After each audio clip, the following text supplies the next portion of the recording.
Hello everyone and welcome to another video.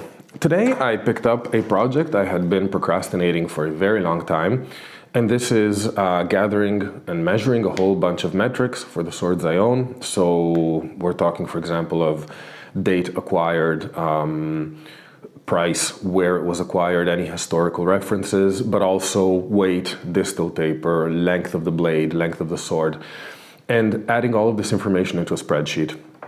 And the purpose of this is, well, one, to have a record of data of the swords I go through or handle, and two, as a quick reference point, because, well, it enables me to access all of this data without having to have the swords available to me.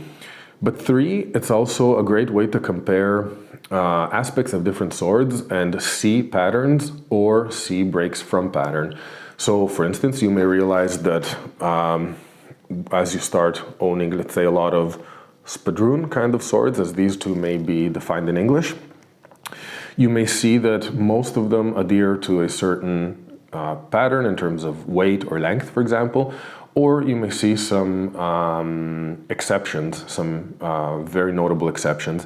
And this is very useful because it's something you notice immediately, and it can help drive our research or interest or curiosity or whatever. So as collectors, I think this is a very important step. While going through this project, I also kind of started thinking about what other elements or what other tasks as collectors can really help us place the object or get the best understanding of the objects we like or own. And so we mentioned, of course, the metrics, like the hard data about the swords. Another aspect I think we need to work on is the, let's call it maybe academic knowledge. So this means being able to place a sword within its historical context. For many of these weapons, we have all kinds of descriptions, historical descriptions, documentation. Maybe there are regulations describing them or giving the measurement, the official measurements. We might have databases with the markings we will often find on a certain model of sword. Blade configurations that were common, for example, but even just descriptions of how they were used in battle or in uniform, for example. And all of this documentation, whether it's text or iconography or whatever, sculpture, and if you're looking at, for example, medieval effigies, be analyzing and understanding all of this information can really help us give a purpose to the data we record in our spreadsheet, for example. The third thing that I think ties everything together to an extent is the ability for us to handle antiques and actually be able to touch them and hold them. Because oftentimes we may have, even though we have the data and we have the historical context, we may be very mistaken in terms of how certain objects scale compared to each other. So I'll give you two examples. This is a 1788 spadroon. Even though I had the information on it, and the information is available, measurements and these kinds of things, when I saw the pictures and I saw this steel guard with a shape that kind of reminded me, well, this stirrup hilt, it kind of made me think that this would be a bigger sword, a beefier sword. I imagined the hilt to be comparable to an extent to a 1796 light cavalry saber, for example.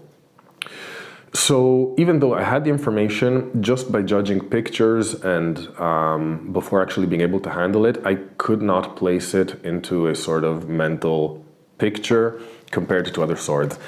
And when it arrived, I was extremely surprised because it is an extremely light sword. It is less than 500 grams, so about 450 grams.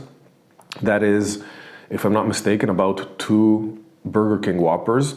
So it is really not a heavy sword. The blade is quite flexible and it's really nimble. So you'll see if I move it around in a kind of a figure of 8, and again, I'm not a fencer, so please don't judge my technique. but it feels like something that can be wielded with great agility. My wrist does not get tired, like it's not fatigued, and it just, yeah, it doesn't, also on the other hand, it doesn't feel super sturdy. On the opposite end of the spectrum, we have another sword that kind of I had certain expectations for and turned out to be completely different, and this is the Albertina. Judging from the delicately and kind of elegant hilt here, I imagined this to be more of a court sword, perhaps a dress sword, something more for looks than for use. Almost kind of small sword, that's what I expected in my head. When it arrived, you can immediately see that the hilt is actually quite big, and my hand is big, but this can hold an even bigger hand potentially.